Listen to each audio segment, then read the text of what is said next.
He can tell you lots of technical things, but what I can tell you about being sim swapped and other experiences I've had is that a lot of the process of surviving a hacking attempt on yourself is not always about your level of technical knowledge, but your level of situational awareness. And this was especially true. This is true all the time. I've also had a device stolen by a hacker type person. I've had people try to, like, in a sim swap, for example. Well, what's key is that you got to understand is that it's a race. Once that guy has your phone number, as Ed says, he's going to try to get your email, and then he's going to try to use your email to recover bank accounts, crypto exchanges, anything of value. He'll search and find systematically. He probably just goes and sees, he tries your email at any exchange, hoping you have an account at that exchange, and he has a list of them he tries. So it's a race. He tries to find your shit before you can get your phone number back or your email back or stop him somehow. So, and there's all kinds of preparations, like, but anyone can tell you that those kinds of things, like, stuff like use 2FA, right? If you use 2FA, then a SIM swap is not sufficient. It's possibly necessary, but not in and of itself sufficient to steal from you. So if you have 2FA, like Google Authenticator on your phone, they need physical possession of your device, not just your phone number or password control and stuff like that. But if you find it happening to you, what's key is to notice. In my case, I was watching TV just in the living room with my mom, and I was on my phone at the same time. You know how it is, right? So just browsing, checking emails and stuff. And my phone just stopped working. Like it said I was disconnected from data. And I was like, well, that's annoying. So I restarted my phone, tried other fixes, and at some point I realized there was something truly wrong. I guess it took me a few minutes, 4 or 5. And I forget what prompted me to realize absolutely, oh, I think it was when I noticed it said my password had changed. I started to get suspicious. And when I managed to check my email on my computer, because right, if you take my cell data, I still have internet access on the computer. So I did that, and Google said someone was logged in as me somewhere else. And I was like, what? It sends you a little notification when that happens. It warns you. Google's pretty smart. So immediately I was like, Mom, pause the show. She's like, what? Why? And I told her I got SIM swapped and that I'm being hacked presently. And she was like, well, fuck. That kind of ruined. Oh, sorry. I don't know if I could swear on these, but at the time, it was kind of mind blowing and scary. And my mom was like, are you serious, Andrew? What do you mean you're being hacked? I'm trying to watch TV. But I used her help because it was a race.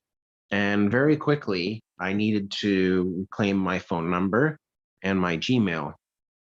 And so we did a tag team approach. I was like, all right, Mom, I need you to use the landline. And that's a good pro tip. Have a landline because maybe it can get wiretapped. Maybe you can't take it to the bathroom with you. But if you get SIM swapped, your landline will still be there. So my mom called the phone company and she's explaining what happened, yada, yada. And they're running us through all these hot fixes, like take out the SIM card and put it back.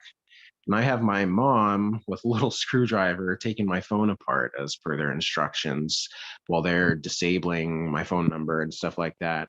Simultaneously, I'm on my laptop and I'm attempting to reclaim access to my Gmail, right? Because he's using that. And I can start to see he's starting to try exchanges and stuff. Like I can start to get notifications from other things. like things are happening. So, you know, and I'm freaking out, man. I'm not gonna lie. This is a scary, like, because yeah, you don't know what's gonna happen. You don't know how far he is in the process. And what I'm gonna stress to you is to relax, take a deep breath, and calm down. Because if you're gonna lose this battle, you're gonna lose either way. But your chances of losing will increase if you freak out and lose your calm. And so that's what I didn't do somehow. I guess it helped that I had a person next to me, even though my mom's, you know, like this. I don't know what you would do because you need. My mom's kind of tech savvy for a mom. She was a systems administrator for the Canadian Embassy. So if it was like my grandma, I would have been kind of screwed. She wouldn't have known what was going on, and it would have been horrible. I would have had to do it all by myself. Um, But in this case, we were fast. Our tag team effort was pretty quick. And with Google, what I did was I had another Google account, like for just other projects and stuff, that was linked to my first one. And I could use the second one to reclaim access to the first one, which I did. And then immediately changed the password. So, right, because this is what he did to me first. With my phone number, he pretended he lost the password, reset it. I then did the same thing back with one of my old Gmail accounts. That took a while, and I knew I had to stop him immediately, right? And you got to think about this in a step-by-step fashion. You can get access to your email account back tomorrow, the next day. That's less important. What needs to happen immediately is not you getting control of your account back, but him not having control of your account. And the way I accomplished that immediately was by pretending to guess my own password, by pretending to brute force attack myself. Because Google just has an automated bot. There's no customer support. And the police and the phone company are both useless to you in this situation. And I'm sorry to tell you that. That's the truth. They're not going to help you. They know what you're talking about. They will deny it for liability reasons. They'll pretend they don't know what's going on. So it's kind of on you here. But Google's automated system is pretty clever, and it has, you know, reasons to suspect when stuff like this is happening, and it automatically responds. And yeah, I guessed my password a bunch of times, and Google flipped out and just locked us both out. And Google was like, all right, there's something weird here. I'm locking everyone out for 24 hours. So now neither of us could use my account. So I got my account back, like, not immediately. Took me another hour or two, I don't know. But I locked him out pretty quick. When I eventually got back into my email, I could go through his history, right? Because as he tried to hit all the exchanges and wallets, when he changes the passwords, there's an email sent every time. So I look through the emails at every exchange and wallet he's gone to and attempted. And at the time, I wasn't using 2FA because I didn't have that much money. I was like, who would sim swap me? I had like a 4 figures sum of money. Like, ooh, why? You can sim swap someone, why not do it for at least 10 grand? But I guess he thought I had more money than that because of the Bitcoin tattoo. And but I still didn't want to lose what I had.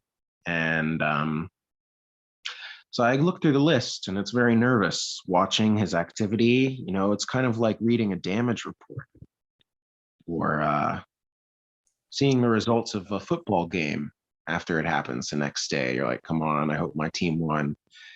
And at the end, I saw the trail get to the most recent emails. I think it was in, can't remember if it was Bitrex or Poloniex, but he had gotten so far as liquidating all of my coins. Like he closed all my buy sell orders, converted all of my coins to Bitcoin, pressed withdraw. And right then, that's when I locked him out of my Gmail account. Whoa. Right after that. And what that means basically is he couldn't.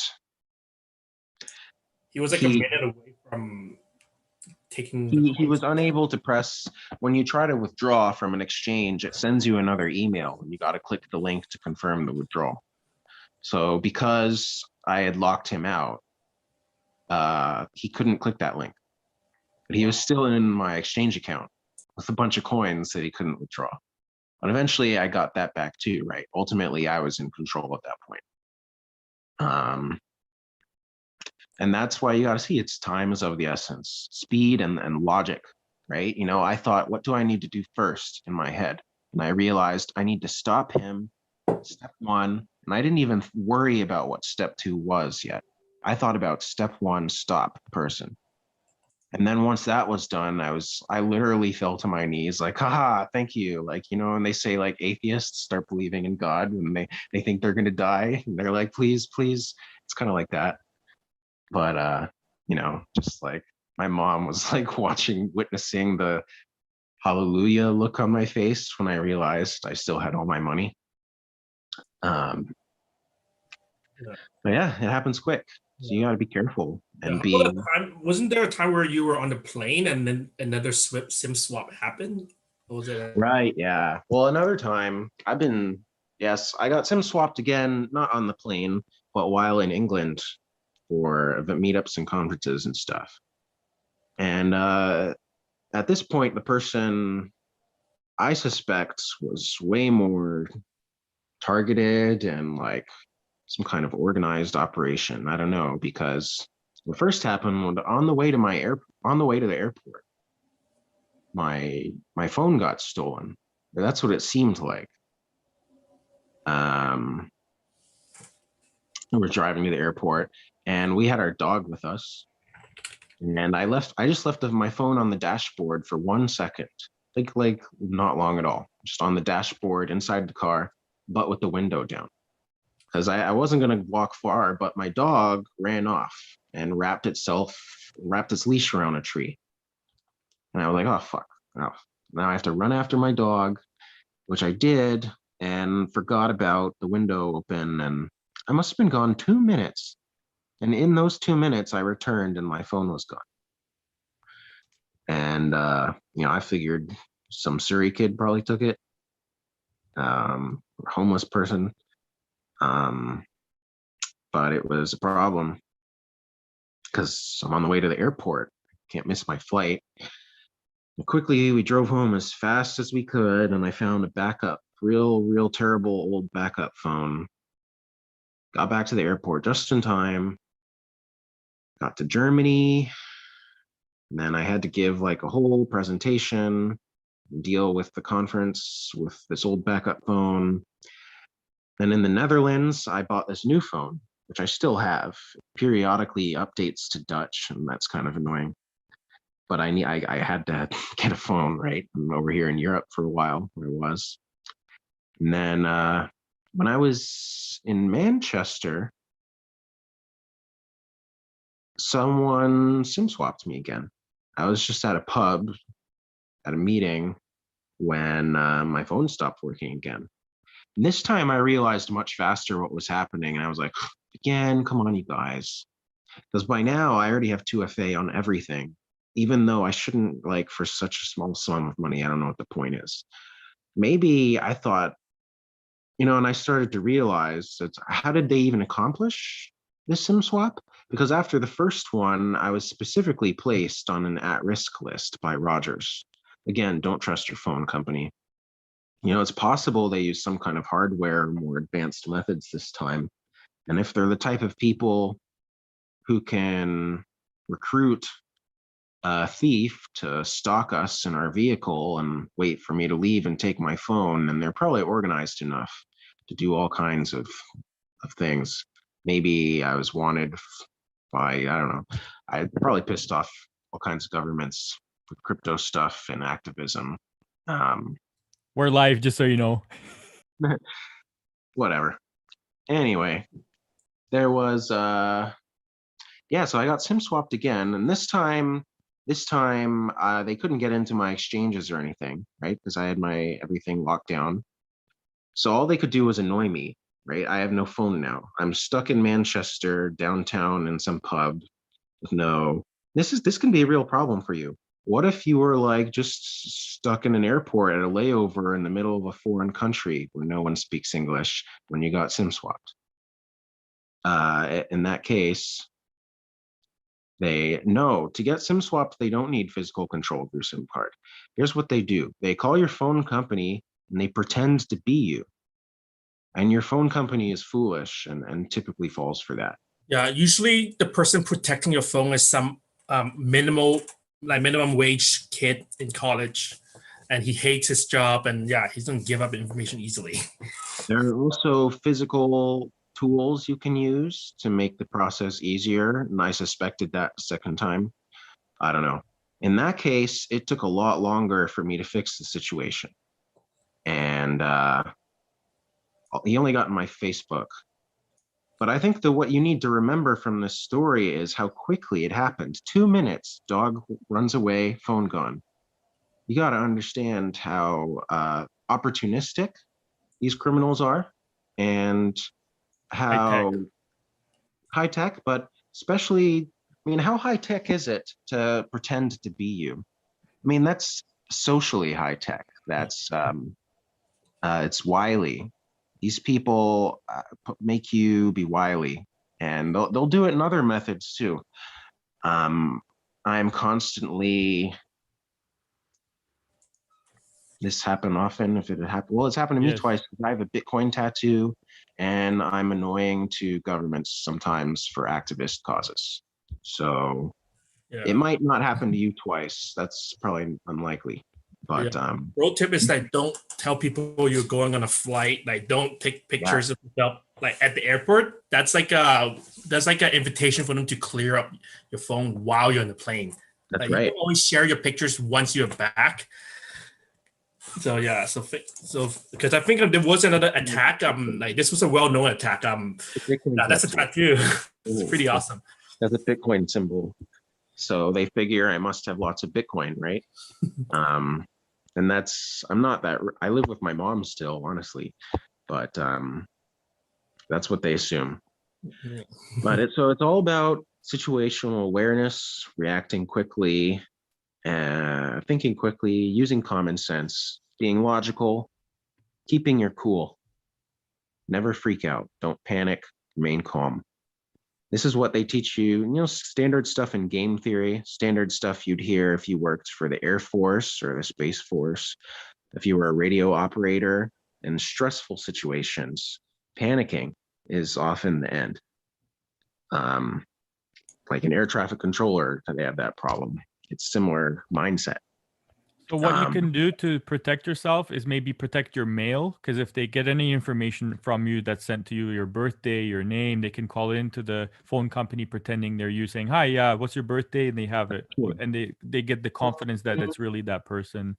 And also, don't leave your device unattended, because it's just a matter of plugging something in, download it, and you're done. Yeah. And usually, based on what I read from about SIM swaps, right? Usually, if someone is really after you, right, they'll actually go through like 5, 6, maybe even a dozen tech support guys, like because they can just keep calling back and have a different tech support guy, and they'll try to get like some information from you, right? If you have like a usually the tech support guys will ask like I know that those are secret questions and such, and if it's like brute force. They try it, doesn't work, hang up, use a different phone, call another tech support guy, pretend to be you, until like there's this one time they can get like like some tech support guy who's willing to give up your phone to this person. So it's always a good idea to have good practice and keep your personal information safe, like such as like your this high school you went to. Probably not a good idea to leave it on your Facebook, especially if you're using that as your secret password. If your college email is your recovery address, right? I know a lot of people do that. They got email like when they first started college, or pet's name. That is the recovery password, right? When was the last time you log on to your university account, college account? Probably like never, right? And I've seen like people like getting hacked through that avenue. Like I don't know about like different university, but I know that university hacks, all these university email hacks, they do happen quite often, and they do and those email information do get leaked onto like hacker groups, and that's how they get into your main email address. So sometimes you may not even have to be SIM swap for that. And Ed, another thing with the passwords is a good thing to keep changing them regularly. Yeah. That's another cool thing you can like do. You don't want to use like the same password. I know some people, they're just lazy. They're so lazy. They just use the same password for everything. Like if you're smart, like you want to have like you probably want to have a very good password. And just a good tip, right? If you don't know what is a good password, like you always want to like not to say like, use a capital letter, use a number, use like a lowercase, use a special symbol. Yes. Right. And if you don't know, if you really like you don't really know how to make a good password, right? There is a saying that you can like make a story or use an acronym, right? That is like a pretty strong password, because no hacker can use a dictionary to determine your acronyms. Of course, if you have acronyms like YOLO, right? They can easily figure out. But if it's like a unique acronym, right? It's much harder for them to picture. It could be something like the fast cat jumped over the sleeping brown fox, right? Something like that. Something random that hackers wouldn't know, but something that is meaningful to you, right? That's a good way to protect your password that way. And don't forget. Sorry, I just wanted to leave you guys with a quick show and tell. This is the phone that was stolen from my car, because the person who took the phone from my car on the way to the airport seems to have later returned it. Like one day while my mom was at a funeral, the phone reappeared in the car, like on her driver's side. It was the strangest thing, on the seat. It just reappeared. And see if I can. Yeah, this old phone. So this phone disappeared and reappeared, and it freaked me out. So I took methods of what's the word I'm looking for? Deactivating it, drained the battery, microwaved it, blah, blah, blah, blah, blah, blah. It shouldn't, in case it has voodoo or something, I don't know. I brought it to when I do workshops for the Nigerian government, like for security. I brought this to show and tell, and they freaked out and thought it was voodoo or something, and told me to get rid of it. But yeah, I don't know, right? Why would they give it back to me? Maybe with some kind of malware on it or something. Is it spying on me? I don't know.